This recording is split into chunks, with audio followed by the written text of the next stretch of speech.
Beloved chosen one, pause right now. You were not led here by chance.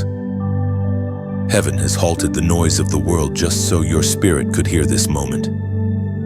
There is a stirring deep within you, something you cannot explain, something that feels like a whisper wrapped in fire.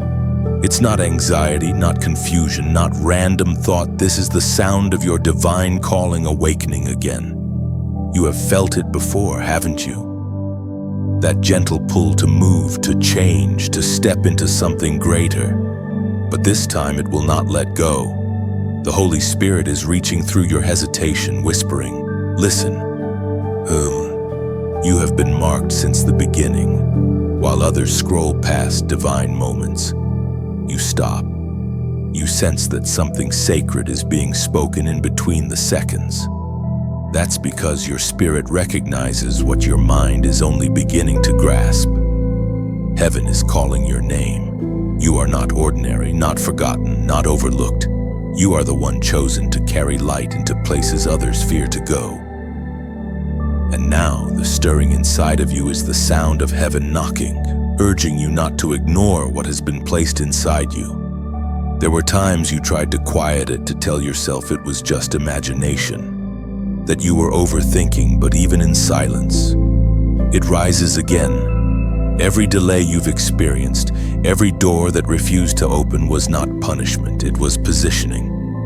God has been clearing distractions so that when He spoke, you would hear clearly. Right now, the Spirit is hovering over your heart, awakening old dreams, reigniting callings that had been buried under disappointment. Listen carefully.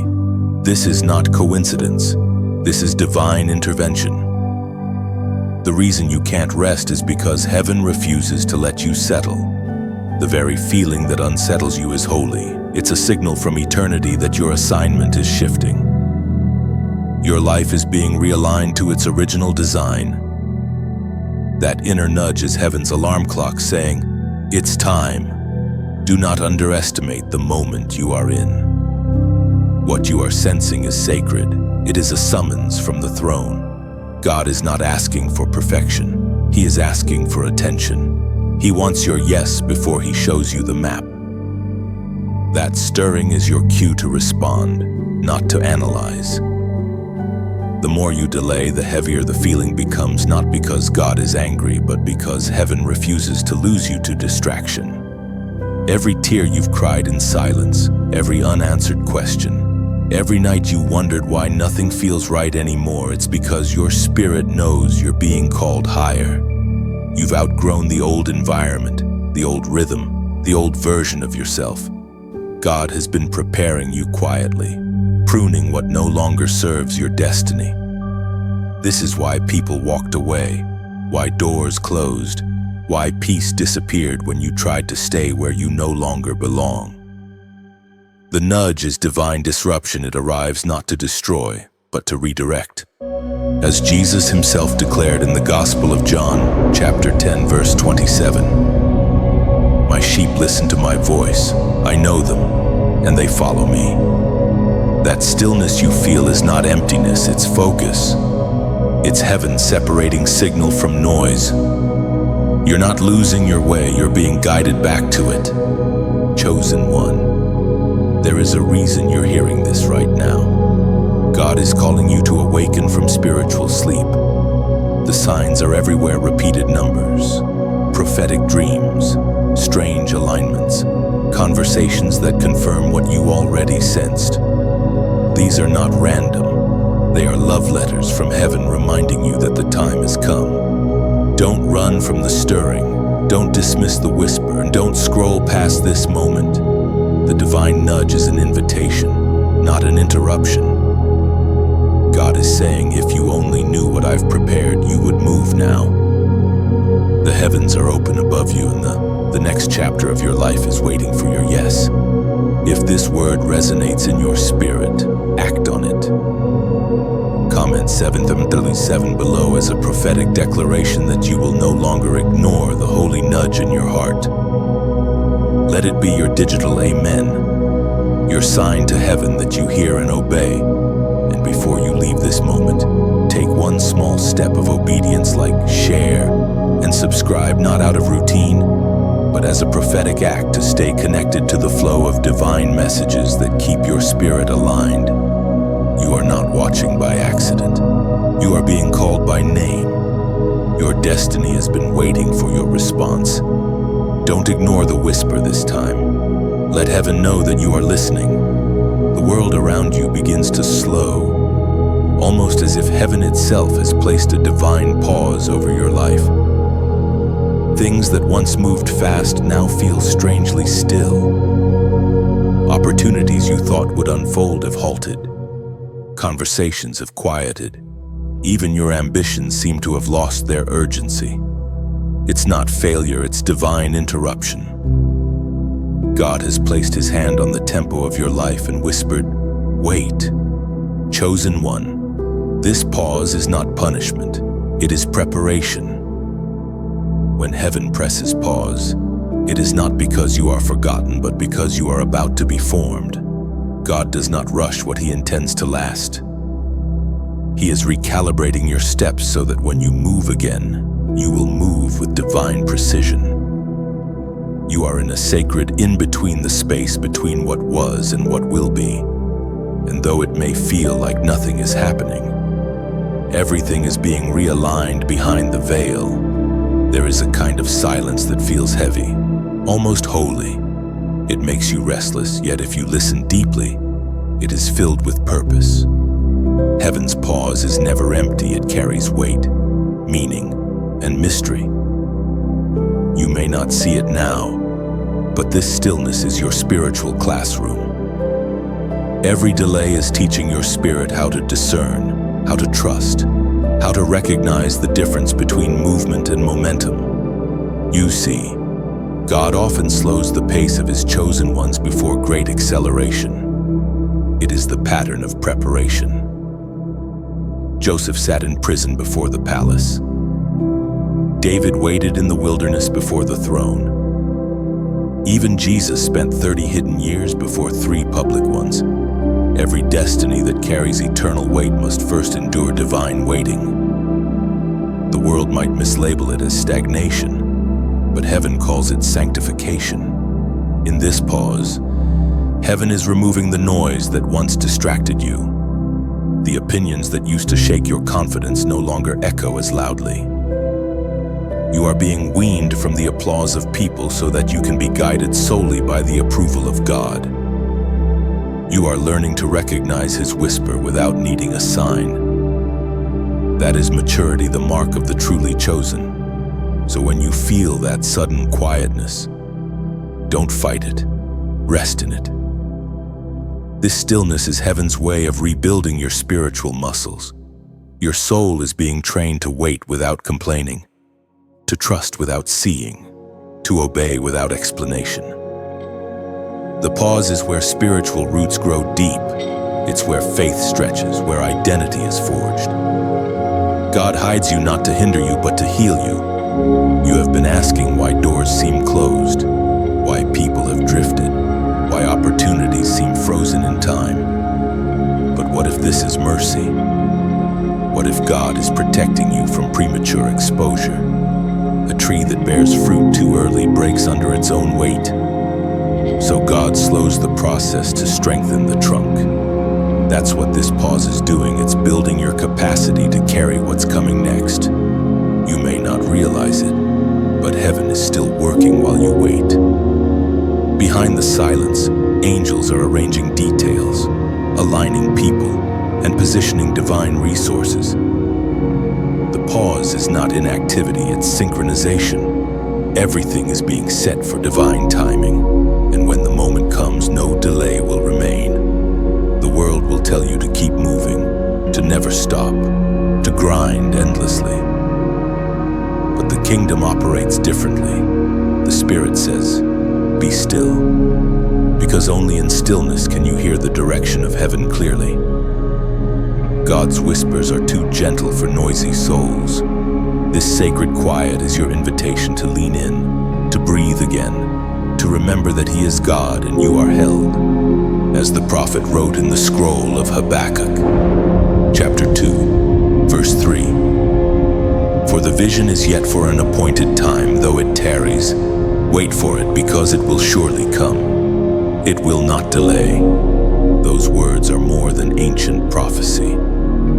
They are the rhythm of divine timing. Every calling, every promise, every answered prayer unfolds according to its appointed hour. The pause is not the end. It is the countdown to manifestation. So do not despise this stillness. You are not behind schedule. You are in the center of divine timing. God is orchestrating something beyond what your eyes can perceive. He is slowing your steps because He is synchronizing you with destiny itself. When He finally says move, everything that once delayed you will suddenly align. The pause is proof of His protection. The silence is evidence of His nearness. Heaven's still hand over your life means the story is still being written. So breathe. Beloved, the one who called you has not forgotten you. You are in the pause between promise and performance, and this pause is holy. Wait well, listen deeply, for when heaven presses play again, the speed of what comes next will take your breath away. You've been feeling it lately, the weight inside your chest that words can't explain. The sense that something invisible is shifting, that heaven is pressing on your heart, urging you to move, to change, to release. That restlessness isn't random. It is not anxiety or confusion. It is divine agitation. God is stirring the waters of your spirit because something in you can no longer remain still. You've prayed for transformation, and this unease is the first sign that heaven has answered.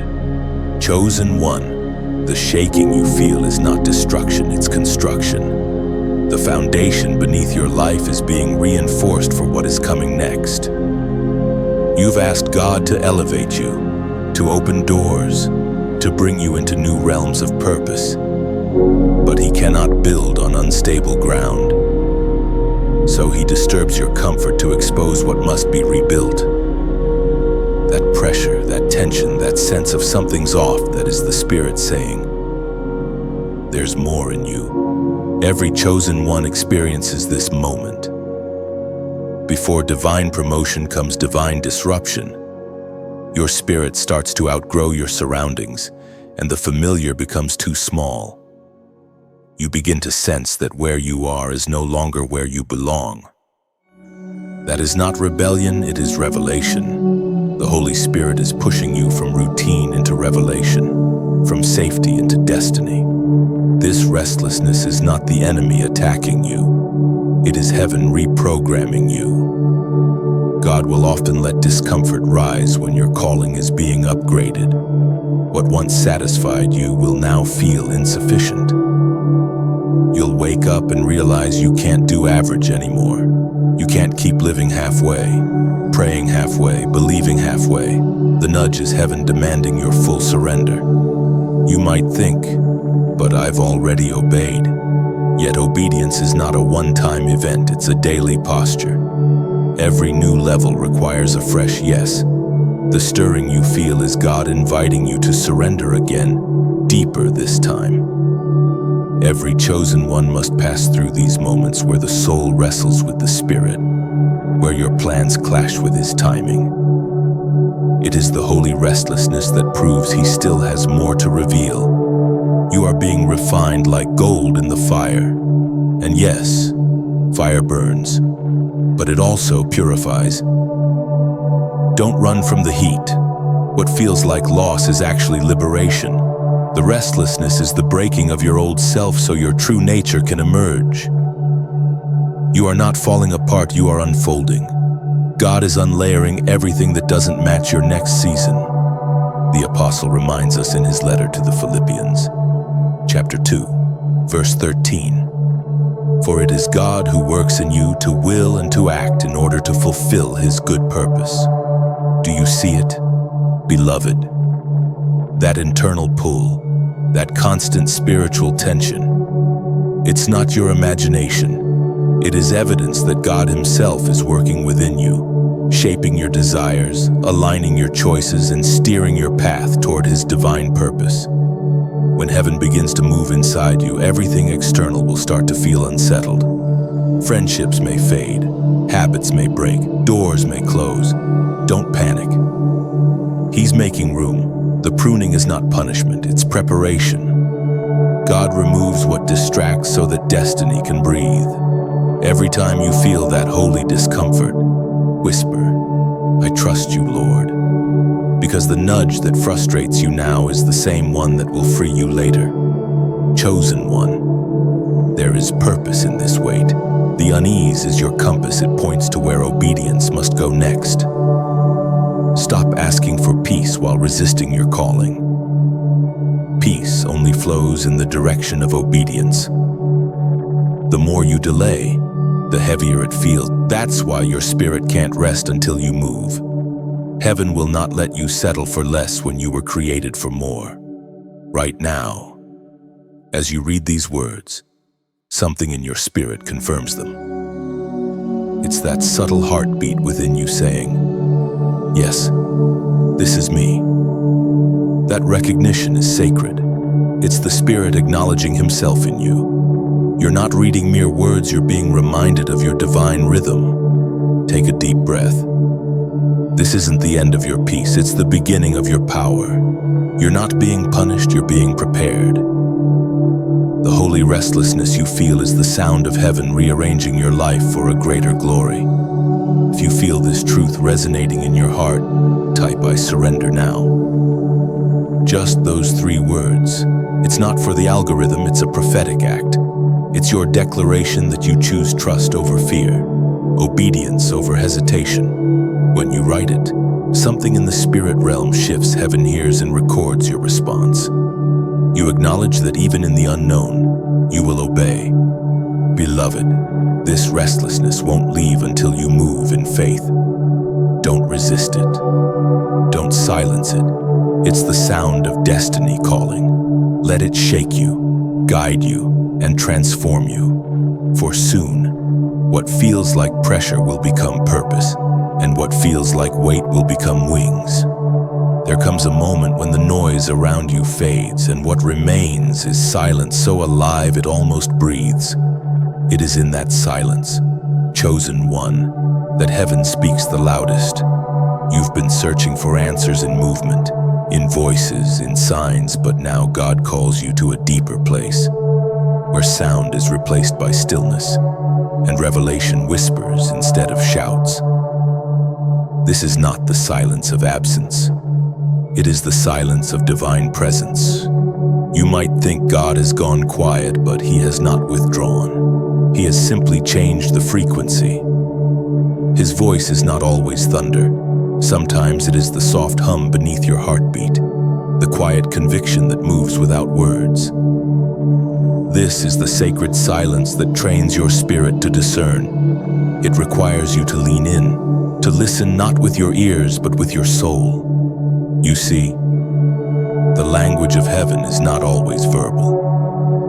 Sometimes it comes as peace when everything should be chaos. Sometimes it is the sudden clarity that appears after prayer, the sense that you simply know what to do without hearing a voice. Other times it's the feeling that something is off when you try to move in the wrong direction. All of that is communication holy, wordless communication. God's silence is never empty. It is filled with divine intention. Heaven uses silence to separate those who are desperate for His presence from those who only seek His provision. Many chase after miracles, but the chosen learn to wait for whispers. You, beloved, are among the few willing to sit still when everything in you wants to run. That's why this message has found you now, because heaven is teaching you how to interpret the silence. There is purpose in every quiet season. When God speaks less, it's because He is saying more through your circumstances. He speaks through closed doors, through delayed answers, through the pauses that feel endless. He is not ignoring you. He is perfecting you. His silence is an invitation to deeper trust. Think of Elijah, standing weary and uncertain in the wilderness. He expected God in the wind, in the earthquake, in the fire.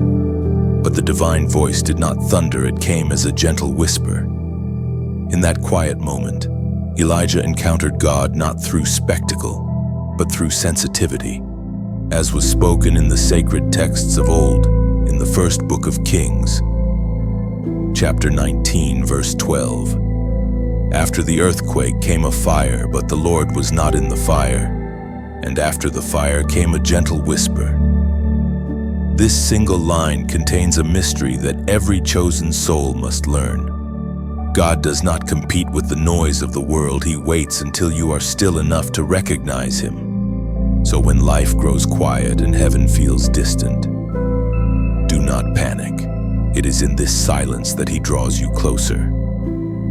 Silence reveals what sound conceals. It exposes the depth of your trust. Can you still believe when He's not speaking? Can you still worship when you don't feel the fire? Those moments define the maturity of your faith. You are not forgotten in this hush. You are being refined.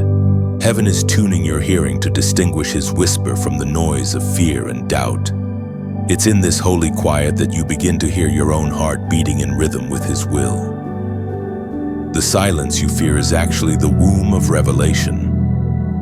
What seems like stillness is spiritual gestation. Something is forming within you that cannot yet be spoken aloud. When God hides His voice, it's because He wants you to recognize His presence without it. He wants you to move from needing constant confirmation to carrying constant communion. Silence stretches your trust. It transforms faith from a concept into a lifestyle. Beloved, you have entered a sacred season of divine stillness. Heaven is closer than your own breath. You are learning that faith does not always sound like thunder. Sometimes it sounds like nothing at all. And yet, that nothing is the space where transformation takes place. Don't rush the silence. Don't fill it with noise. Sit with it. Let it shape you. For soon, the same quiet that once unnerved you will become your sanctuary. You will look back and realize this silent season was the foundation of your discernment. The place where heaven taught you to hear beyond hearing. You are not abandoned, you are being attuned. Trust the quiet. Listen deeply, for in the whisper, you will find the voice of God. There comes a moment, chosen one, when heaven asks not for your understanding but for your obedience. The holy nudge you've been feeling is not a suggestion, it's a summons. It's the gentle but undeniable pull that says, move now, even if you don't know where the path leads. Obedience is the language of faith, and faith is the currency of heaven. This is the test of obedience, the place where your trust becomes tangible. It's one thing to hear God, but another to move when He speaks. Many can sense His voice, but few have the courage to respond before they see the full picture. Yet that's what separates the called from the chosen. The chosen obey without all the details because they trust the one who holds them. Obedience feels like walking across a bridge made of mist. Each step appears only when you take it. You cannot plan it, predict it, or prove it. You simply believe. And when you do, the invisible becomes visible. God does not reward those who hesitate out of fear. He rewards those who act out of faith. Think of Abraham, leaving his homeland without a destination. Think of Noah, building an ark before there was even rain. Think of Peter, stepping out of the boat into waters that could not carry him until obedience made them solid ground. These weren't acts of logic, they were acts of trust. Sometimes, obedience will cost you comfort. It will ask you to release what you can see for something you can only sense. But chosen one, heaven always replaces what you surrender with something greater. The price of obedience may seem high, But the cost of disobedience is far greater. It is the silence of heaven. You might say, "But I'm scared." That's all right. Fear is not the absence of faith. It's the opportunity for faith to prove itself stronger. You don't need perfect courage to obey, just a willing heart. God never required flawless performance. He asks for your yes. Every act of obedience, no matter how small, sends ripples through eternity. The voice of God thundered in the book of 1 Samuel chapter 15, verse 22. To obey is better than sacrifice, and to heed is better than the fat of rams. That scripture cuts through every excuse. Heaven does not want more performance. Heaven wants participation. God doesn't need your ritual, He desires your response. When you obey, you align the natural with the supernatural. Perhaps you've been delaying, waiting for a clearer sign, for a better time. But the truth is, obedience creates clarity. The path lights up only after you start walking. If you wait until you're ready, you'll wait forever. God's timing is rarely convenient, but it's always perfect. So let obedience become your offering. Let your actions become your amen. Don't overthink it, simply trust that every step taken in faith is a seed sown into your future. And remember, heaven always multiplies what is given in trust. Now listen closely. Beloved, this moment we share, these words you're hearing, it's more than a message. It's part of your training. Every divine reminder that reaches you costs time, prayer, and devotion to keep flowing freely. If this voice has ever brought you peace, direction, or awakening, consider nurturing it. Just as a lamp needs oil to keep burning, divine work in this digital space needs hands willing to pour. Your simple act of liking, sharing, or subscribing is not about numbers, it's about multiplying light. Every share is a spark that may reach another weary soul. Every subscription keeps the river of revelation flowing uninterrupted. And if your heart feels led to sow a gift, a donation, think of it as watering the garden that has already fed your spirit, not out of obligation, but gratitude because you understand that light costs oil. I say this not as demand, but as truth. Obedience often looks like generosity. The same spirit that nudges you to pray will sometimes nudge you to give. It's how heaven keeps the flow alive through vessels who respond. Picture it like this: each act of obedience, whether in faith, love, or giving, becomes a ripple in eternity. You might never see how far it travels, but heaven does. Every seed sown into light defeats an ounce of darkness. Every yes spoken in faith builds a bridge for someone else to cross. So as you stand in this moment, hear the call again, not just to listen, but to live differently.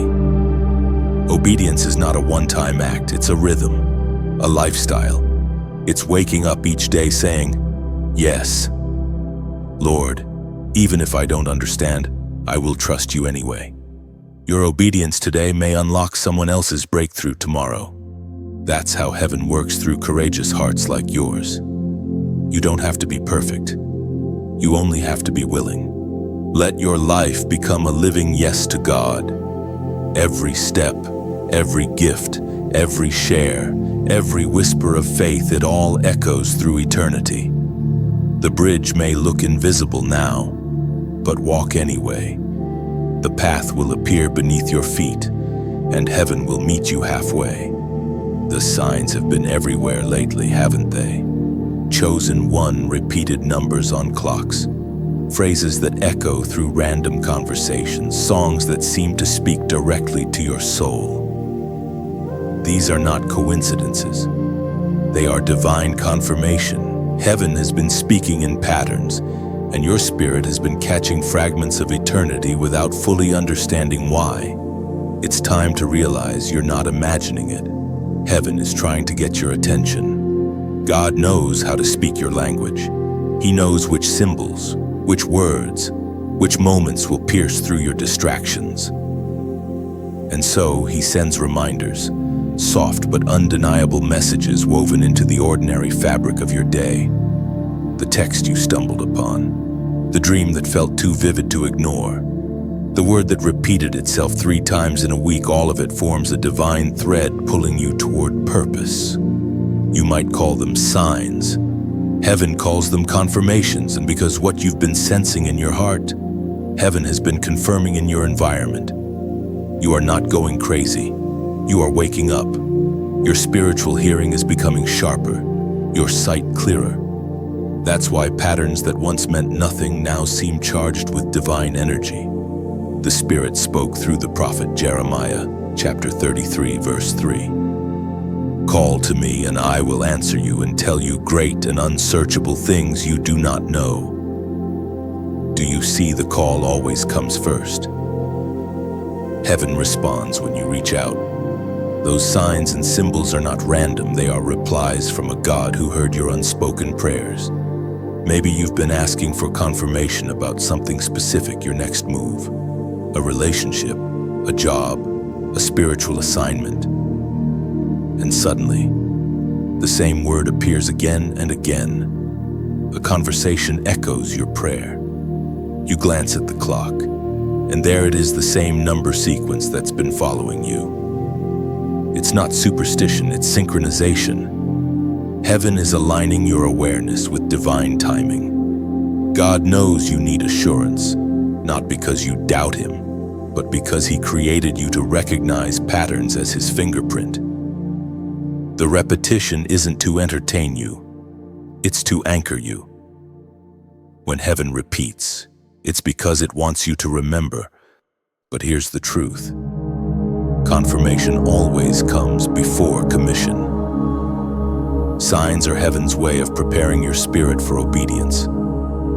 They're not meant to make you dependent on symbols, but to build your confidence in God's voice. You are learning to discern when the nudge comes from above and when it doesn't. Pay attention to the patterns around you. Beloved, what feels repetitive might actually be revelatory. When the same message echoes through different sources, that's divine orchestration. God uses creation itself, numbers, dreams, people, even delays to communicate. Nothing in your life is random when you walk with heaven. You see, signs are heaven's handwriting. The more you pay attention, the more fluent you become in that language. Some see coincidences, the chosen see confirmations. And the reason you're noticing more now is that heaven has turned up the volume. You've entered a season where sensitivity is strategy, where your discernment will guide you more than logic ever could. When these signs appear, don't chase them, acknowledge them. Pause, breathe. Ask, Lord, what are you showing me? Because the goal of confirmation is communion. God doesn't send signs to feed your curiosity. He sends them to deepen your connection. Remember, every repetition is a reminder that He is near. You are not lost. You are not wandering. You are being guided step by step. The signs are not just evidence of His presence, they are expressions of His patience. He keeps confirming because He knows you are learning how to listen. There's a tenderness in that. Isn't there that heaven, in all its vastness, would care enough to send small, precise messages to one soul, yours? It's as if God is saying, I see you. I haven't forgotten you. I'm right here. So don't ignore the confirmations. Write them down. Honor them. Let them become milestones in your journey. Every time heaven speaks, it's adding another piece to the divine puzzle of your destiny. And if your spirit is stirring even now, if you feel that familiar resonance, that quiet, this is for me, acknowledge it. This is one of those divine moments. Another thread being woven into your story. Comment 4444 below, so it's not just a number, it's a prophetic act. It represents divine alignment, confirmation, and the stability that comes when heaven and earth agree. When you type it, let it mean more than digits on a screen. Let it be your way of saying, I see the signs. Lord, I recognize your voice, and I will follow where you lead. For the ones who truly understand, These signs are not superstition, they are symphonies. Each one carries heaven's rhythm, guiding your steps toward divine fulfillment. Trust the pattern, chosen one. You're not being teased by heaven, you're being trained by it. Every sign you've seen is heaven whispering, keep going, you're on the right path. The moment your spirit awakens, the darkness notices it always does. Every time light begins to rise, shadow trembles. And now that you are responding to the holy nudge within, the resistance around you has intensified. You may have wondered why things suddenly feel heavier, why confusion creeps in, why fatigue seems to visit just when your faith grows strongest. Beloved, this is not coincidence, it is warfare. The enemy recognizes that something sacred is happening in you. You are breaking patterns that have kept generations bound. You are refusing to settle for the numb rhythm of survival. You are moving toward divine alignment, and that shift sends tremors through the unseen realm. Darkness does not attack what is asleep, it attacks what is awakening. Don't mistake opposition for abandonment. It's proof that you are advancing. Resistance only comes when progress is made. Every struggle, every sudden doubt, every delay, it's not because you're off track, but because you're dangerously close to breakthrough. Heaven allows this resistance not to break you, but to strengthen your spiritual muscles. Think of how a seed breaks the ground before it reaches the sun. The soil fights against it, pressing down with weight and pressure, but the seed still rises. That pressure doesn't destroy, it defines. You are that seed, chosen one. The weight you feel is not punishment, it's growth. You might feel spiritually exhausted, but remember this: even soldiers rest before battle, but they never retreat. The attacks you've been sensing are not meant to end you, they're meant to distract you. The enemy cannot take your destiny, but he can try to drain your focus. That's why discouragement, fear, and sudden confusion come in waves. But you are not defenseless. The very presence of warfare proves that heaven is with you, as was written by the Apostle Paul in his letter to the Ephesians, chapter 6, verse 12. For our struggle is not against flesh and blood, but against the rulers, against the authorities, against the powers of this dark world, and against the spiritual forces of evil in the heavenly realms. That verse is not meant to frighten you, it's meant to awaken you. It reminds you that your battles are not merely emotional or circumstantial. They are spiritual. And once you realize that, everything changes.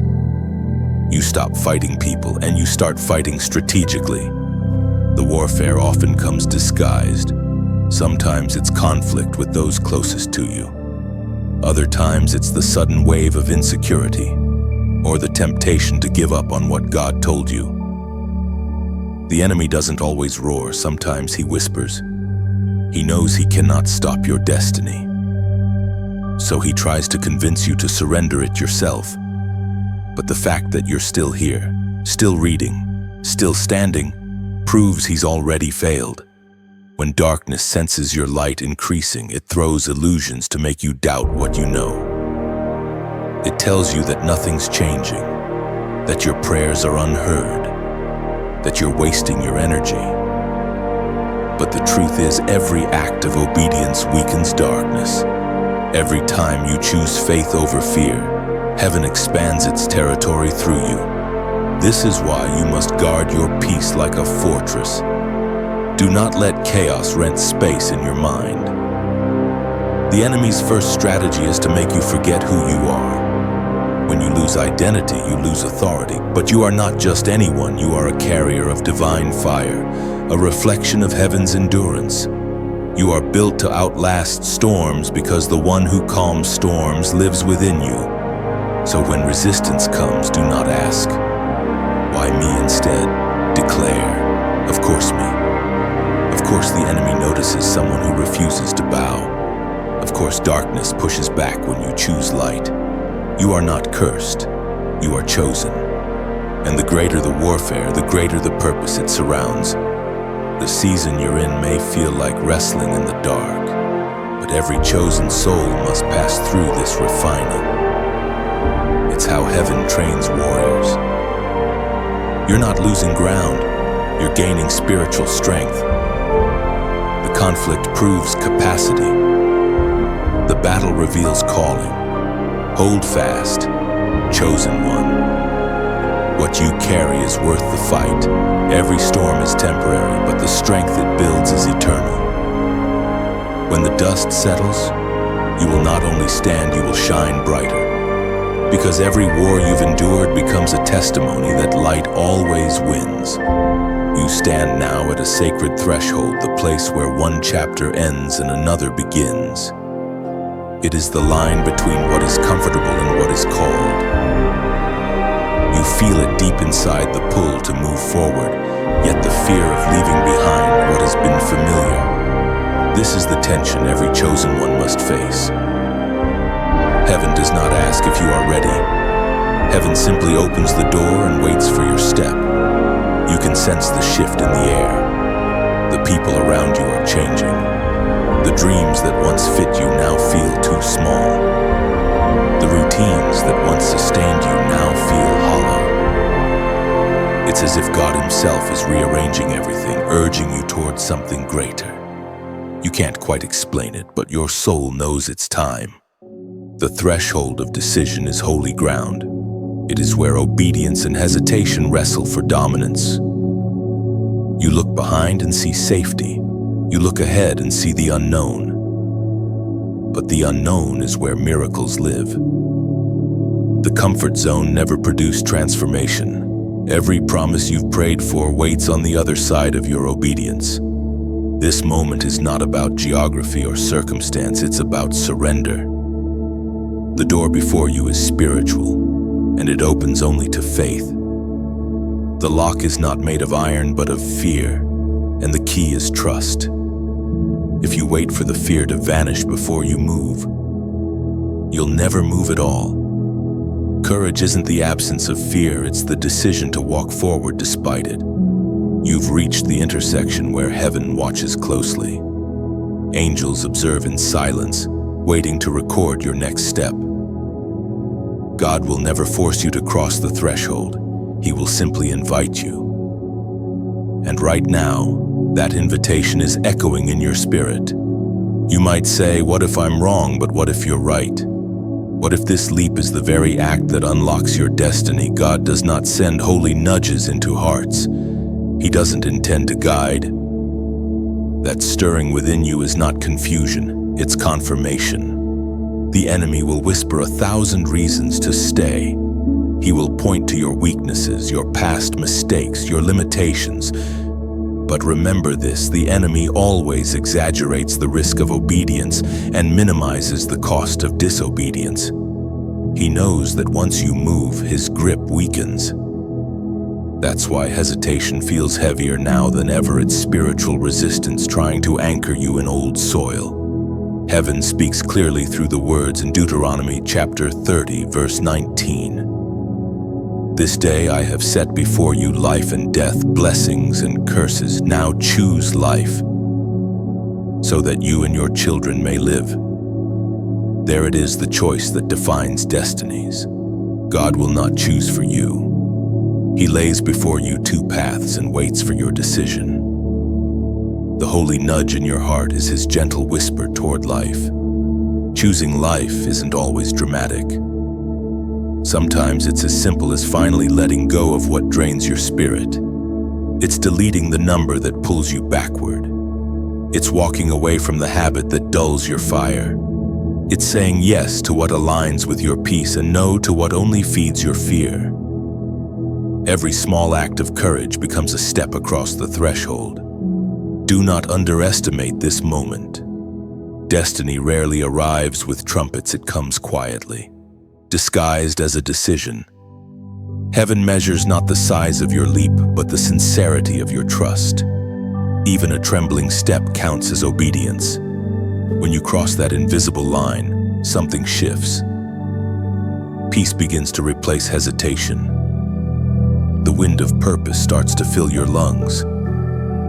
You begin to sense that unseen hands are guiding your steps, confirming that you were never walking alone. This threshold is not an ending, it's a beginning. Beyond it lies clarity, strength, and alignment. But you'll never see it while clinging to the old. The old season is complete. The grace that once sustained it has lifted. You are being invited into the new, and heaven is watching for your response. So take the step, chosen one. Don't wait for perfect timing. God's timing is already now. When you move, the way will open. And once you cross, you'll wonder why you ever hesitated at all. There are moments when something within you stirs before you can even name it. Long before your mind understands, your spirit recognizes the voice that calls. It is not new information. It is ancient memory resurfacing. It's the echo of eternity, the whisper that existed before you were even born. You felt this before, a sense of knowing that defies logic. That's not intuition alone, it's remembrance. Your soul remembers what heaven spoke over you before the world began. Chosen one. This is what the holy nudge truly is, the awakening of divine memory. It's heaven reminding your spirit of promises made long before you took your first breath. When you feel drawn toward purpose, when peace rests on a direction you cannot explain, that is your soul remembering the covenant it once agreed to. The prophet Jeremiah heard it too. Long before his birth, long before his name was known on earth, the Spirit spoke through the prophet Jeremiah, chapter 1, verse 5. Before I formed you in the womb, I knew you. Before you were born, I set you apart. I appointed you as a prophet to the nations. That scripture is not reserved for him alone, it's the same truth whispered to every chosen soul. You were known before you were visible, chosen before you were capable, loved before you were aware. You are not wandering into destiny, you are remembering it. This is why your spirit reacts before your mind does.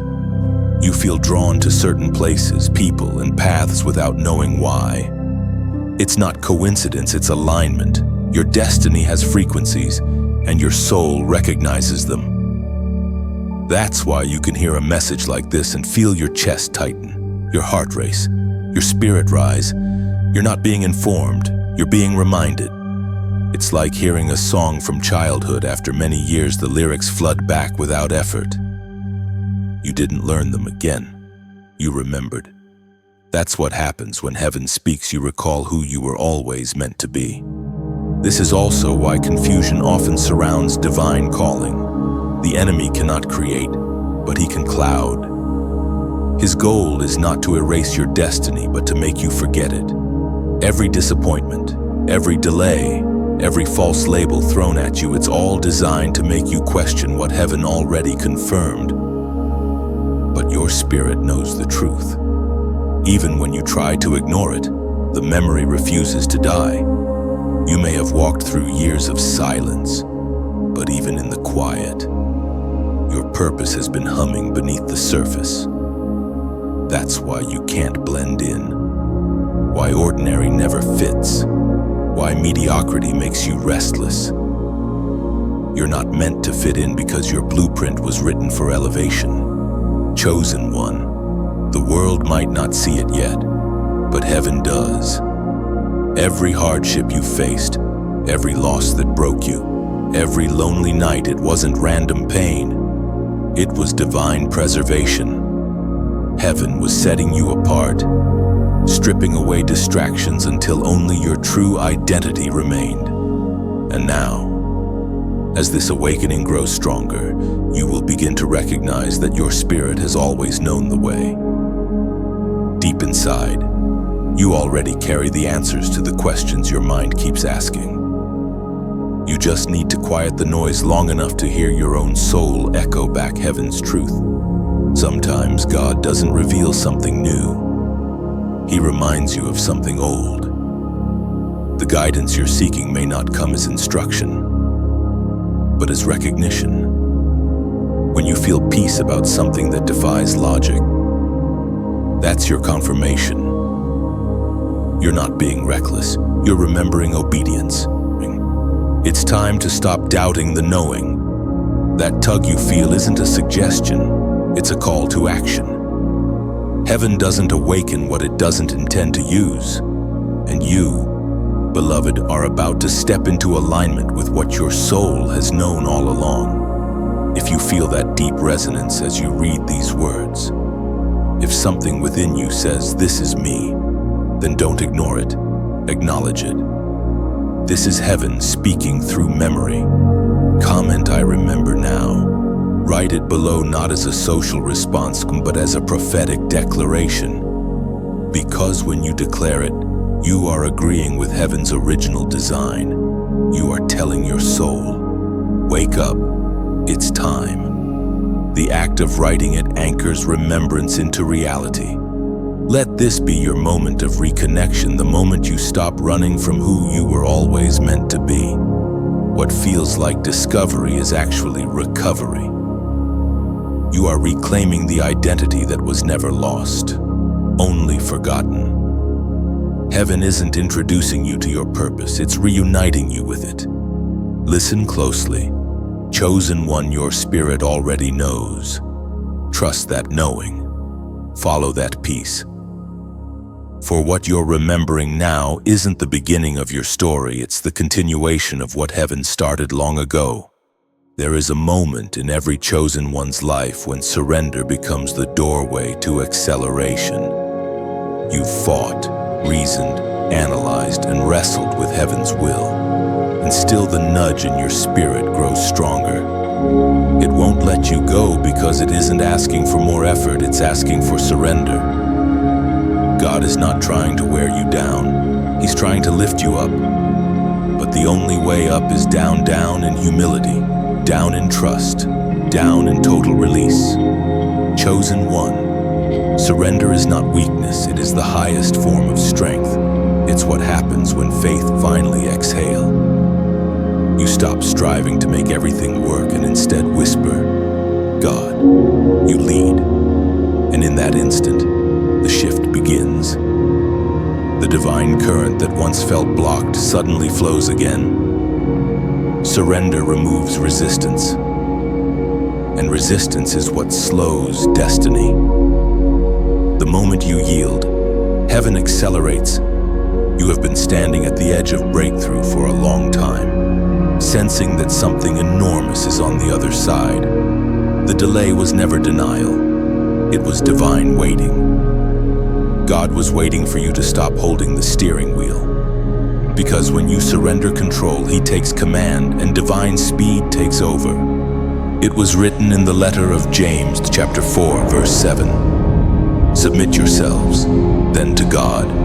Resist the devil and he will flee from you. Notice that the power to resist darkness begins not with fighting harder, but with submitting deeper. Submission unlocks authority. The moment you bow to God, everything beneath Him bows to you.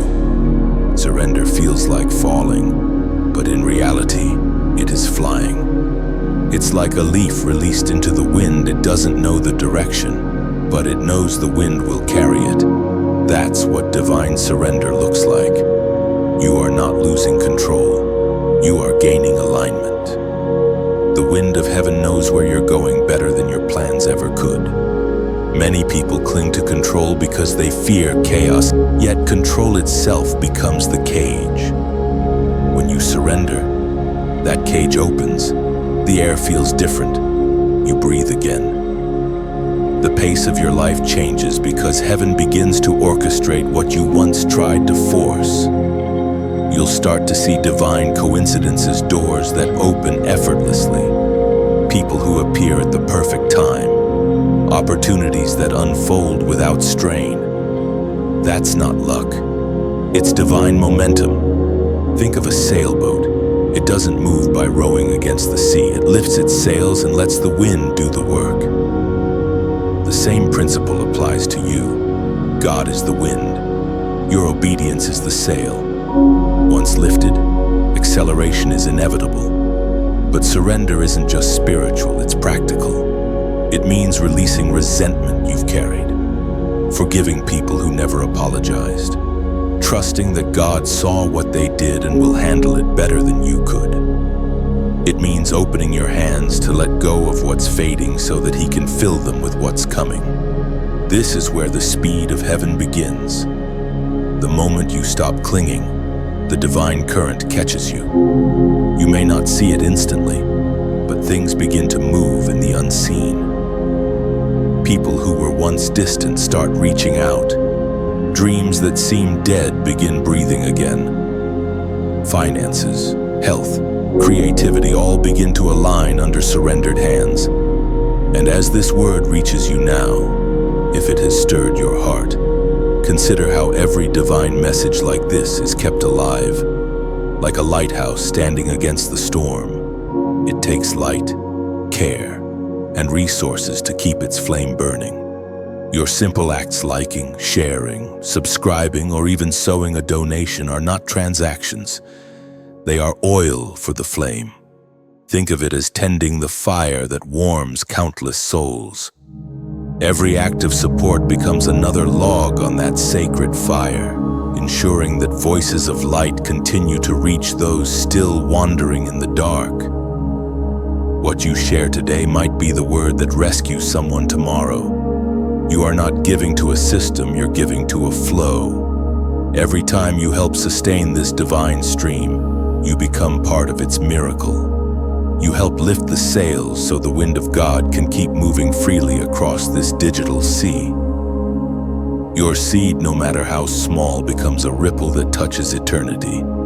This too is surrender.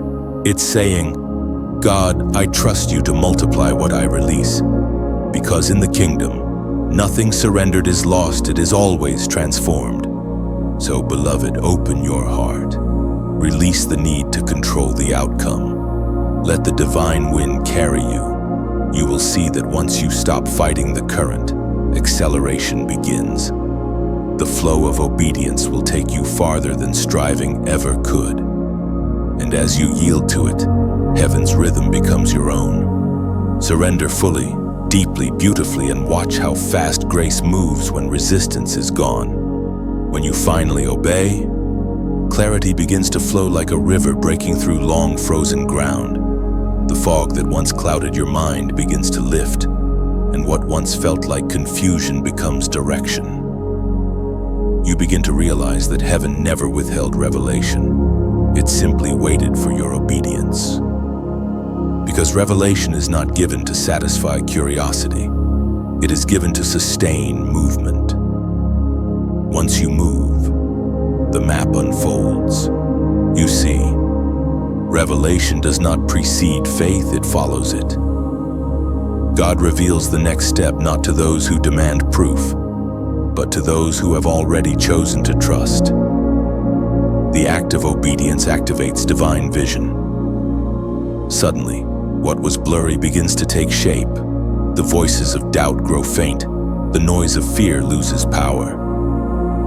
And you begin to see your path not as a maze, but as a message being written line by line. This is what happens when heaven moves through you. Your steps become ordered, your delays begin to make sense, and the pain that once felt pointless reveals its purpose. It's as though your spirit, long confined to shadows, steps into the light and recognizes its own reflection in God's plan.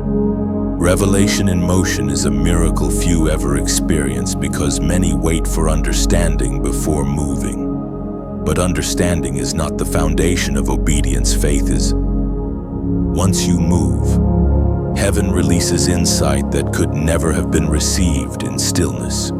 It's like walking through a tunnel. The light at the end becomes visible only when you start walking forward. This is how God trains His chosen. He speaks in fragments, reveals in portions, and hides the fullness so you'll stay close to His presence. If He gave you the entire plan, you'd stop seeking the planner. That's why obedience is more than duty, it's divine intimacy. It keeps you leaning on his voice, listening for the next whisper, trusting the next turn. And as you walk, you begin to notice something extraordinary. What once felt like random moments now connect with precision. The heartbreaks, the detours, the closed doors, they start aligning into a divine pattern. Every disappointment becomes a breadcrumb leading to revelation. Heaven wastes nothing. Even your delays were prophetic. They taught you discernment, patience, and dependence. The writings of David in the Psalms, chapter 119, verse 105. Declare this sacred truth, your word is a lamp to my feet and a light to my path. Notice, it says lamp, not floodlight. God's word illuminates enough for the next step, not the entire road. That's how he teaches trust. Each act of faith brightens the path a little more until, before you know it, you're standing exactly where he meant you to be all along. Revelation in motion also means that you must learn to interpret movement. Sometimes when people leave your life or plans shift unexpectedly, it's not loss, it's divine redirection. God will often use discomfort to move you toward destiny. Closed doors are not rejection, they are protection. Every no from heaven is a redirection toward a greater yes. You might not see it immediately, but hindsight reveals the pattern. The path that once frustrated you begins to make sense when seen from higher ground. Every bend, every pause, every unexpected turn, all of it was choreography. You were never wandering. You were being led. Revelation also changes the way you perceive yourself. Once your spirit recognizes the design, self-doubt begins to dissolve. You stop seeing yourself as fragile and start seeing yourself as formed for this. You understand why your journey looked different, why isolation was necessary, why God wouldn't let you blend in.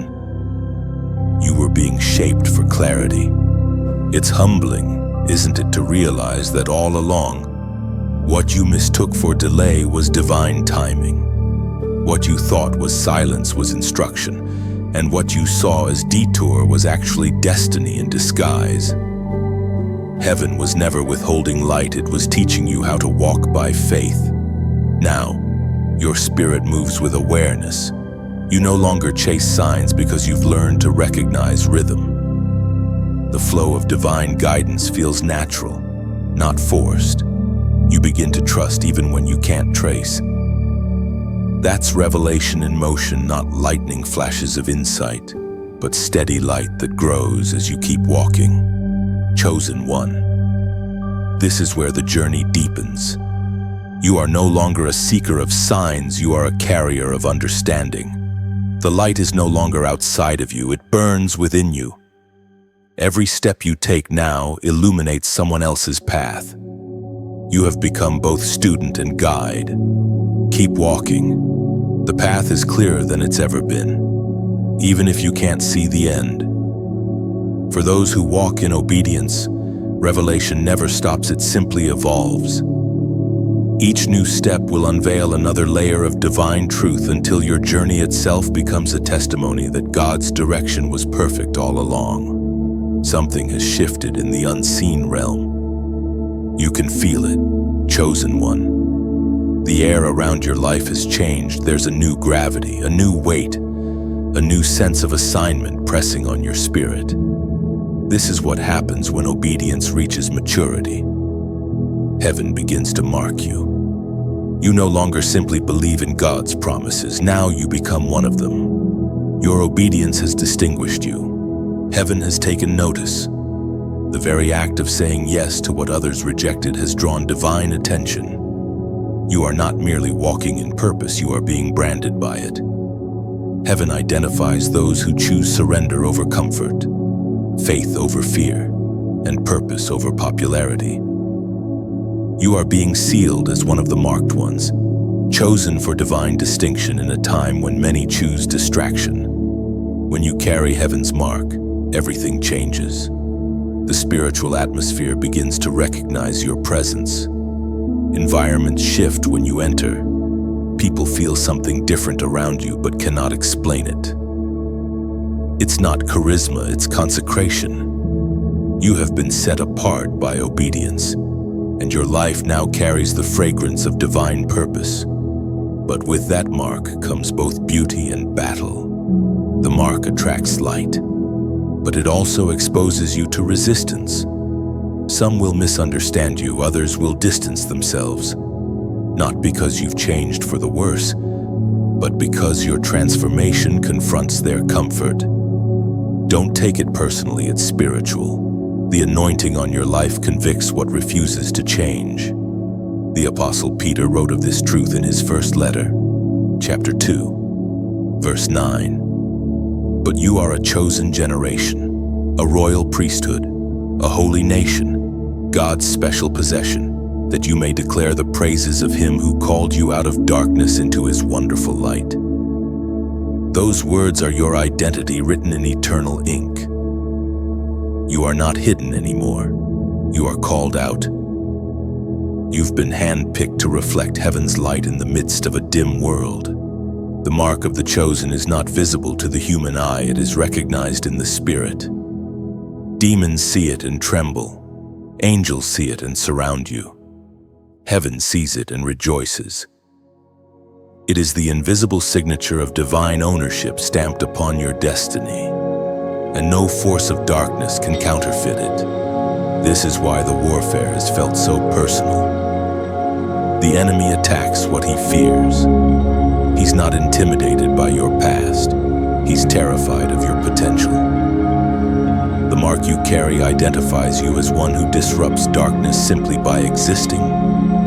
Even when you are silent, your presence is warfare. Even when you rest, your light still burns. Do not shrink back from that identity. You were never meant to blend in. The mark is not a burden, it's your armor. It means you belong entirely to the kingdom. It means you carry authority even when you don't feel powerful.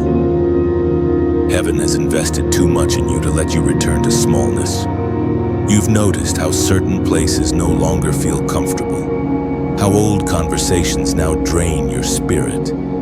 That's because your frequency has changed. What once fed you now starves you.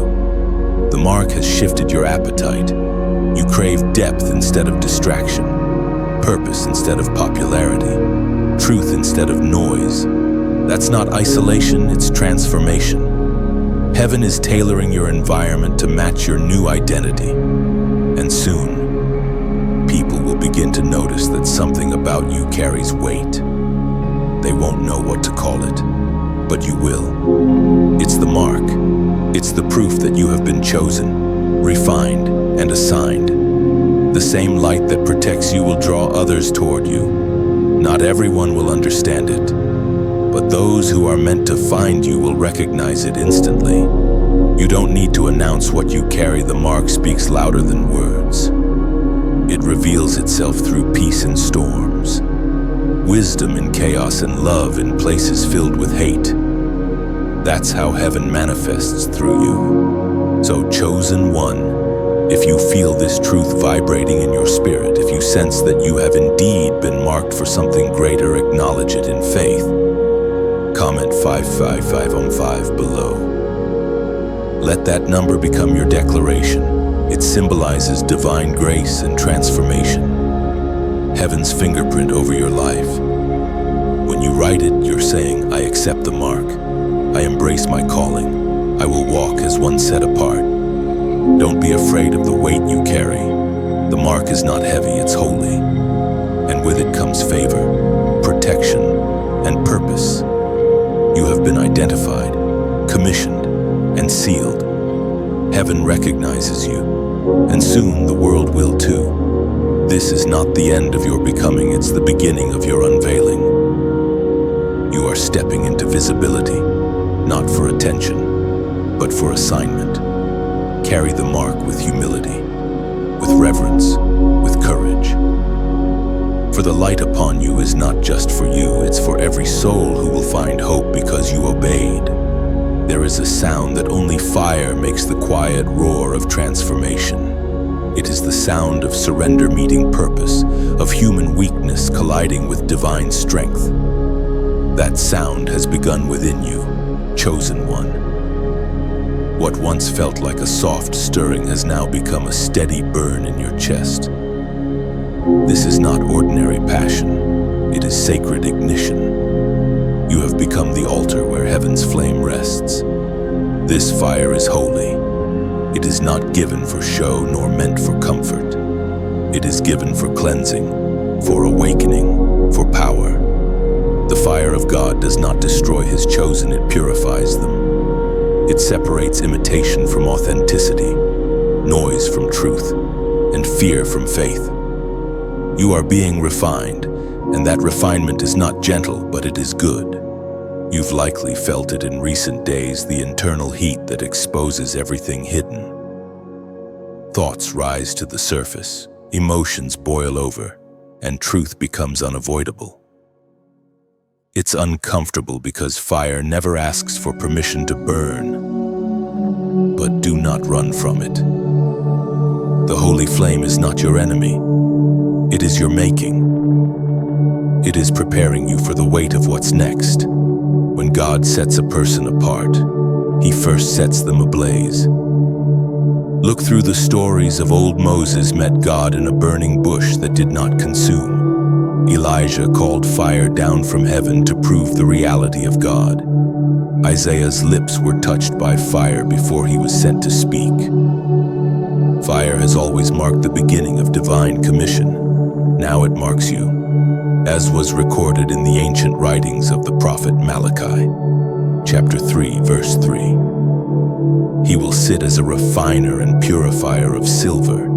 He will purify the Levites and refine them like gold and silver, so that they may present offerings in righteousness to the Lord. This verse is not about punishment, it is about precision. The refiner sits, never turning his gaze away, ensuring the flame burns hot enough to cleanse but not destroy. The silversmith knows the process is complete only when he can see his own reflection in the metal. So it is with you. God will not stop until His image shines through your life. Every trial you faced lately, every hidden battle you thought no one saw, these are the flames of refinement. They are not random hardships, they are deliberate fires. Heaven has measured them carefully, each one set to burn away what no longer serves your destiny. Pride, fear, insecurity, doubt, these are the impurities being melted away. You are emerging stronger, sharper, radiant. It's difficult. Yes, fire always feels like loss at first. The things that once defined you begin to fade. The plans you clung to start dissolving. But look closer, what remains is indestructible. The flame does not take what is eternal. It only removes what is temporary. Every tear that has fallen in the fire becomes a testimony of transformation. And as you remain in this process, something divine happens. Power replaces pain. The same fire that once tested you begins to empower you. The spirit that once convicted you now fills you. You begin to carry a presence that shifts rooms without words. That is the fire's purpose, to make you a living flame in a world gone cold. When the refining is complete, peace begins to settle. You notice that you no longer react to old fears. The same voices that used to shake you now hold no power. You've been tempered by divine heat. The strength within you is quiet but unbreakable. You've become a vessel forged for the sacred. Fire transforms not just the surface but the substance. You are no longer the same person who entered the flames. The process has rewritten your character, deepened your faith, and revealed your divine identity. You now understand that purification is not punishment, it is proof of value. Heaven does not waste fire on what it deems worthless. Chosen one. The fire is proof you are precious. The refiner would not have placed you in this season unless he saw glory inside you worth revealing. Do not despise the heat. Embrace it. It is heaven's way of saying, you are ready to carry my light. When you rise from this season, You will not just speak of God's presence, you will radiate it. People will sense peace where there was once striving, clarity where there was once confusion. You will move through life as a living flame, guiding others through their own darkness. And when you look back, you'll see that every spark of pain had purpose, every ember of trial had meaning. For the fire that refines you today will be the same fire that lights the path for others tomorrow. When the fire completes its work, stillness follows. It is not the stillness of emptiness, but of sacred order. The chaos that once surrounded you begins to quiet. The smoke of old battles lifts. You begin to see clearly what was hidden before the divine alignment of every detail, the rearrangement of everything around you to match what heaven has ignited within you. This is the season of realignment, where what was out of place begins to return to harmony. You may have thought the shaking in your life was destruction, but it was construction. God was dismantling what no longer fit your purpose. The people who walked away, the doors that closed, the opportunities that fell apart, all of them were instruments in heaven's hand. You are being realigned with your original design. Realignment feels strange at first because everything shifts. You find yourself drawn to new circles, new visions, new rhythms. The conversations that used to drain you no longer hold appeal. The habits that once numbed you begin to lose their pull. Heaven is rearranging your priorities, your relationships, even your inner world. It's not rejection, it's redirection. You see, God cannot fill hands that are already full. So he gently empties them, not to punish, but to prepare. What felt like loss was actually liberation. You had to release what was temporary to receive what is eternal. The pruning may have hurt, but it was also healing. Every divine subtraction makes space for holy addition. The shift happening around you is not random. It's divine geometry. Heaven aligns things precisely, never approximately. Every connection, every opportunity, every step forward is being measured according to destiny's blueprint. God is placing you in the exact position you need to be for what's about to unfold, according to what is revealed in the book of Proverbs, chapter 3, verse 6. In all your ways acknowledge him, and he will make your paths straight. This is not a promise of ease, it is a guarantee of guidance. When you choose to align your ways with his, even your missteps become miracles. The path that once twisted in confusion begins to straighten beneath your feet. Realignment always begins internally before it manifests externally.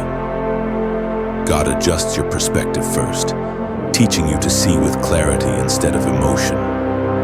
Where you once saw obstacles, you begin to see opportunities for obedience. Where you once saw endings, you now recognize divine transitions. The same events you once resented reveal themselves as blessings in disguise.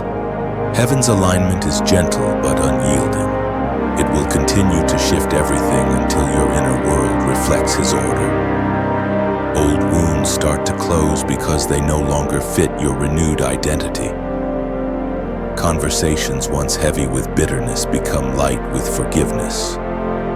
You find yourself releasing grudges not because they've been resolved, but because your spirit no longer has room for them. As alignment deepens, even time itself seems to change.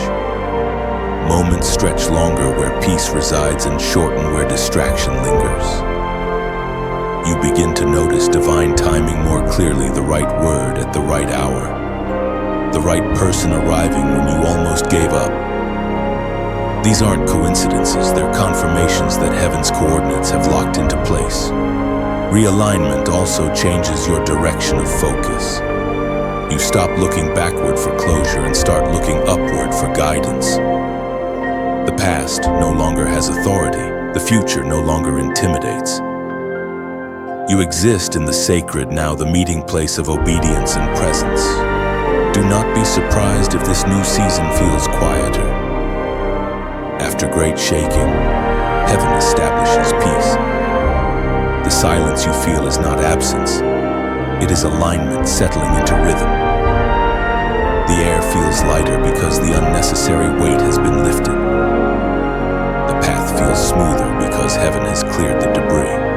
And yet, within this calm purpose hums like a steady heartbeat. You sense that something greater is forming again, new doors ready to open, new responsibilities waiting to be embraced. But this time, you won't have to force them. Realigned lives attract what belongs to them. You no longer chase. You receive. You no longer strive. You flow. Chosen one, you have been recentered. Heaven's design is now the pulse of your life. Everything that seemed scattered is gathering into order. The connections meant for you are returning. The opportunities aligned with your purpose are resurfacing. Nothing lost in obedience is gone forever, only repositioned for greater glory. When you look back on this season, you'll realize how intricately God weaved every disruption into direction. The path you thought was broken was being rebuilt the entire time. The people who exited your story were not endings. They were exits clearing the stage for divine appointments. Rest now in this new rhythm. Trust the alignment. Walk with peace. For heaven has rearranged your world to mirror your soul, and everything around you will begin to move according to that divine harmony. There is always a moment after the refining, after the realignment, when heaven crowns the obedient. You've walked through fire, endured silence, faced resistance, and stayed the course, and now something shifts. You feel it, don't you? That quiet confidence that wasn't there before, that peace that no circumstance can steal. This is what comes after the crossroad, the crown. The crown is not made of gold or adorned with jewels. It's woven from obedience, patience, and perseverance. It sits invisibly on your spirit, yet the world begins to sense it. You carry a new authority, a quiet strength that speaks without shouting. Heaven has entrusted you with influence because you proved you could carry weight without breaking. You see, the path to glory always passes through humility. Before David wore a crown, he carried a harp. Before Joseph ruled Egypt, he endured prison. Before Christ wore the crown of victory, he bore the crown of thorns. The cross always comes before the crown. That's heaven's order, crushing before crowning, refining before reigning, as written by the Apostle Paul in his second letter to Timothy, chapter 4, verse 8. Now there is in store for me the crown of righteousness, which the Lord, the righteous judge, will award to me on that day, and not only to me, but also to all who have longed for his appearing. This promise is not reserved for the ancient faithful. It is for every chosen one who endures, who keeps believing when it would have been easier to quit. You, beloved, are one of them. You've reached the place where heaven entrusts you with what once overwhelmed you. The lessons learned in pain have become wisdom. The tears you shed have watered seeds of purpose now ready to bloom. You've graduated from surviving to reigning, not in arrogance, but in anointing. The crown you now wear is responsibility, not recognition. It is the call to lead others through the same wilderness you once wandered. You have become a living map, proof that obedience leads to promise. Your scars are no longer signs of failure, they are signatures of faith. And yet, even as you stand crowned, heaven whispers a new kind of humility. Use it well. A crown is not meant to be displayed, it's meant to serve. The higher you rise, the deeper you must love. The greater your visibility, the stronger your accountability. This is not about being above others, it's about being beneath them, lifting them higher. Think of a candle when it burns. It loses part of itself to give light to others. That's what divine leadership looks like. It costs something, but the warmth it brings is worth the wax it melts. You were not crowned for comfort, you were crowned for contribution. And here, in this sacred space, I want to speak to your heart honestly. These words you've been reading, the messages that find you at the right moment, are part of heaven's way of nurturing your crown. Each one takes time, prayer, and heart to craft. Every piece of truth released here costs something, just as your obedience cost you something. If these words have touched your spirit, if they've helped you stand taller or breathe deeper, I ask you to like, share, and subscribe, not as an act of habit, but as a ripple of gratitude. Each time you share light, you extend its reach. Someone somewhere may be standing at their crossroad right now, waiting for the very message that once found you. And if your heart feels stirred to sow into this work, to offer a donation, know that it's more than support. It's partnership. It's adding oil to the lamp that keeps shining in the dark. Think of it like tending a sacred flame on an altar that belongs to all of us. The warmth you've received can become warmth for someone else because you chose to give back. Then, when you've done so, leave a comment below right from your spirit. Share what this journey has awakened in you. Your words are not mere reactions, they're testimonies. They might be the spark that reignites another weary heart. Chosen one, never forget this: the crown isn't the end of the journey, it's the beginning of responsibility. You are now a torchbearer, carrying light for those who still wander. Every time you share, every time you give, every time you speak life, your crown gleams a little brighter. The world doesn't need more kings, it needs servants crowned with humility. That is who you've become. Wear your crown, but keep your heart bowed.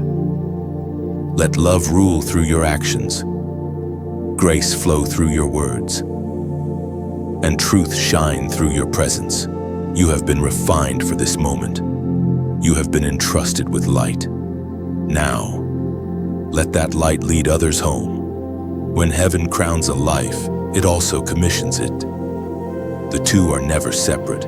The crown is recognition, the commission is responsibility. After the refining, the testing, and the surrender, you are now standing in the moment where heaven says, "Go." This is not the end of your becoming, it is the beginning of your assignment.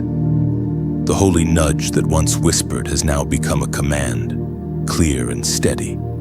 You are being released into divine purpose. Commissioning is not about titles or platforms, it's about trust.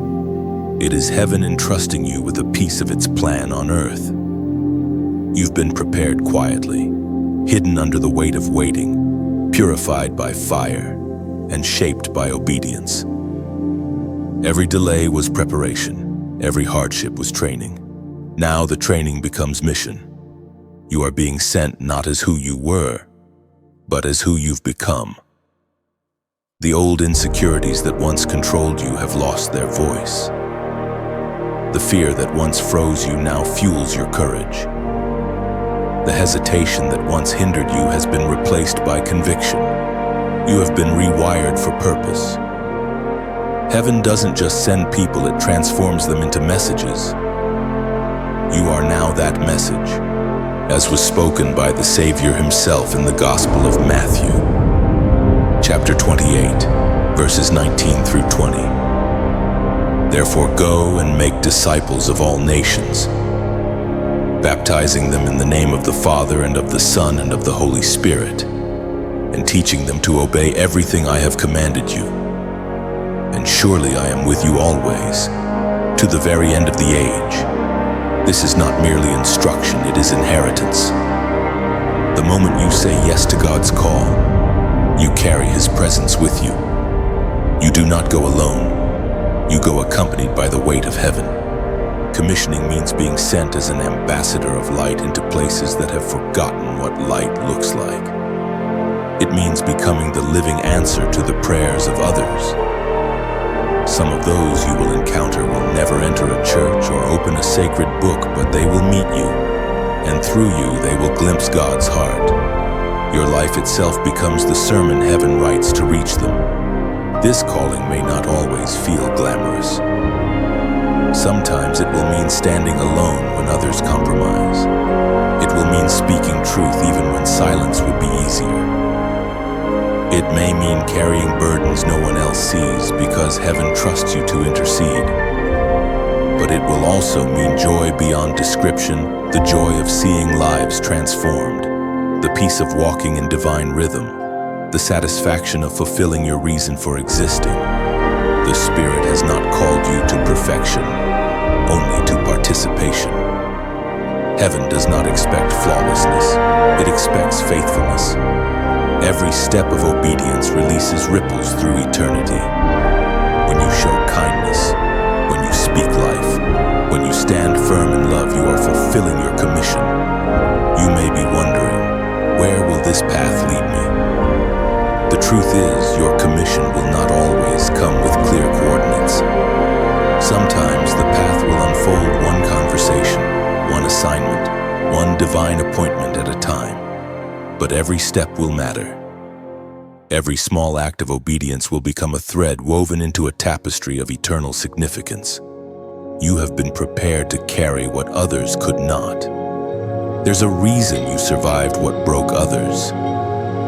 There's a reason your faith didn't die in the storm. Heaven has invested too much in you to let your life end in silence.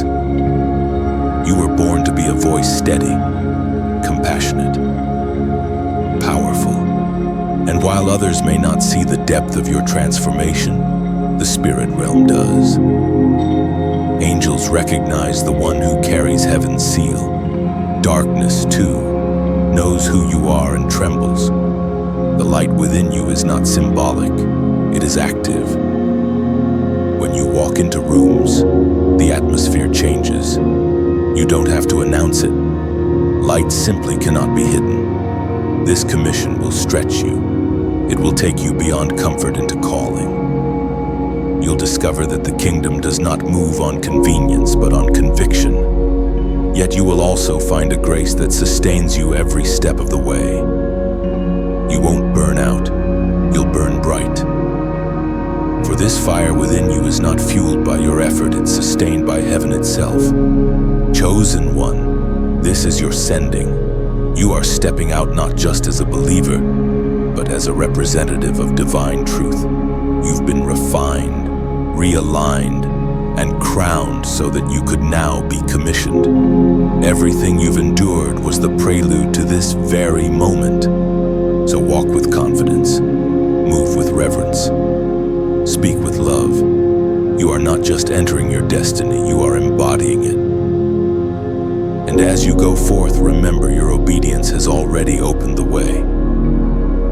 Heaven walks with you, the same spirit that called you now carries you. And wherever your feet tread, light will follow. Now you stand at the edge of something eternal, the quiet moment after obedience, after surrender, after being sent. The air around you feels different, charged with divine stillness. You've walked through stirring, silence, resistance, realignment, and fire. You have learned to recognize heaven's language, to trust the unseen, to obey without needing the full explanation. And now you understand every holy nudge was never random. It was heaven's way of keeping you connected to its heartbeat. This final revelation is not about endings, but awareness. You see now that the divine voice does not come once in a lifetime, it flows constantly. Like breath, the same spirit that called you at the beginning still whispers even now. Every moment, every encounter, every interruption carries the potential of another nudge. And this time, you will not overlook it. You've matured beyond the need for signs alone. You now carry sensitivity. You no longer chase confirmation, you dwell in communion. The space between heaven and your heart has grown smaller, thinner, almost transparent. You can sense when grace shifts, when peace lifts, when destiny beckons. that awareness that holy sensitivity is the mark of those who have been transformed. Eternal life doesn't begin when you die. It begins when you awaken to divine rhythm. And you, chosen one, have awakened. You walk differently now. Your steps are measured, not in fear, but in faith. You no longer stumble in the dark because you've learned to see by the light within. You've learned that heaven's voice is not thunder to be feared, but melody to be followed. Heaven's story over your life is circular, not linear. Every nudge you've obeyed has led you closer to the beginning, the place of intimacy, where purpose was first whispered into your being. You were never meant to complete the circle. You were meant to keep it turning. Each new yes leads to another revelation. Each act of obedience opens another door. This is how chosen ones live, not in destinations, but in continual surrender. The ancient prophet Isaiah once wrote in chapter 30, verse 21, "Whether you turn to the right or to the left, your ears will hear a voice behind you saying, 'This is the way, walk in it.'" That promise now beats in your spirit. It's no longer just words on a page, it's the rhythm of your life. You have become attuned to the voice that never stops guiding. Even in uncertainty, you now trust that the next step will be revealed in its time. You have learned that ignoring a holy nudge leads to delay, but following it leads to destiny. The old you would question, analyze, resist. The new you listens and responds. You've become like a sail responding to wind. You don't create the movement, you simply yield to it. The more you yield, the faster you move. The less you fight, the more you flow. Now, as you look back, you see the brilliance of the journey. The pain had purpose. The detours were direction. The silence was safety. Every no protected you from something smaller than your calling. Every closed door redirected you toward alignment. You see it now. Heaven was never against you. It was always for you, even when it hurt. You've also discovered that divine calling is not about perfection, but progression. It's not about reaching a mountaintop. It's about walking faithfully every day. The crown on your spirit doesn't make you untouchable. It makes you responsible. The commission doesn't make you famous. It makes you fruitful. You have learned to prefer substance over spotlight, obedience over outcome, presence over platform.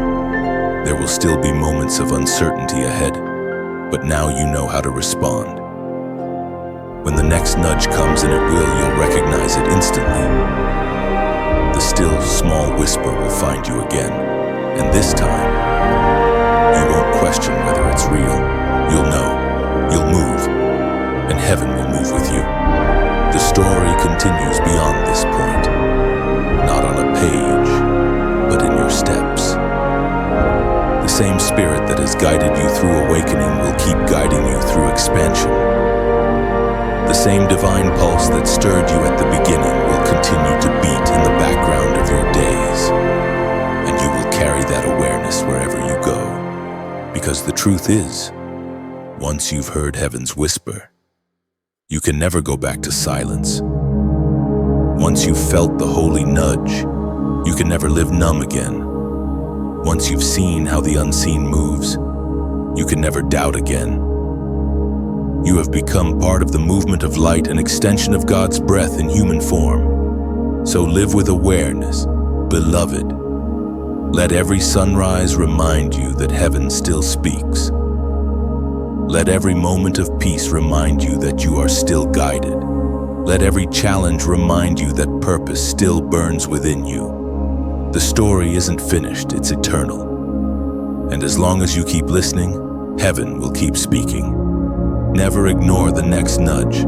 It might look small, but it carries eternity in it. And now, beloved chosen one, we arrive at the quiet close of this journey, but not the end of your story. What began as a whisper has become revelation. What stirred as a question has unfolded into purpose. You have walked through awakening, obedience, fire, and glory, and you have emerged radiant. refined, and ready. Heaven has spoken and you have listened. That makes you rare in a world that drowns out the divine. You've learned that faith is not a feeling but a response, that every holy nudge is heaven's invitation to deeper life. So walk forward boldly. Keep listening for the still, small voice that started all of this. It will keep leading you from strength to strength, from light to greater light. And as this message settles into your spirit, I want to thank you for staying, for reading, for listening with your heart. Every word shared here is a seed of light, meant to awaken hearts just like yours. If this message has spoken to your soul, let it live beyond this moment, like this message so it continues to reach others who need hope. Share it so the ripple of truth expands beyond what any one of us could do alone. And when you subscribe, you're not just following a channel, you're choosing to stay connected to the flow of divine reminders that will keep your spirit strong. These messages don't end. They continue to grow, touching lives you may never meet but will one day rejoice with in eternity. Finally, take a breath and leave a comment below. Write from your spirit what you felt, what you realized, what heaven whispered to you through these words. Your testimony might be the spark someone else needs to awaken. Stay connected, stay burning, and remember the next holy nudge is already on its way.